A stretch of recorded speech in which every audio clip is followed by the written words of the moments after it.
બધા યુએસએ જાય છે એટલે હું પણ જઈશ. આ જ માઇન્ડસેટ લઈને હું પણ આવ્યો હતો. પણ તમે કોઈ દિવસ પોતાને પૂછ્યું છે કે બધા જાય છે એટલે જવું છે કે તમને પોતાને એકચ્યુઅલી જવું છે? અને સાચું કહું, મને પોતાને નહોતી ખબર કે હું કેમ આવ્યો હતો.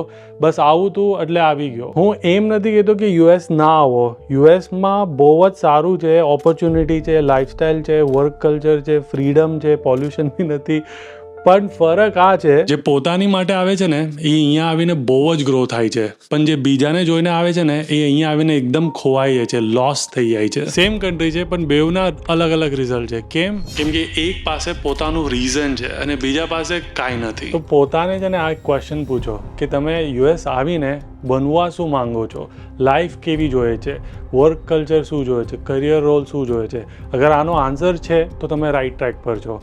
આનો આન્સર નથી તો પ્રોબ્લેમ યુએસમાં નથી, પ્રોબ્લેમ ક્લેરિટીમાં છે. અને આ ક્લેરિટી લાવવાની કેવી રીતે એ જ હું તમને નેક્સ્ટ વિડીયોમાં શીખવાડવાનો છું. તો ફોલો કરજો એટલે મિસ ન થાય, કેમ કે કરિયર પહેલાં આવવું જોઈએ, યુનિવર્સિટી પછી.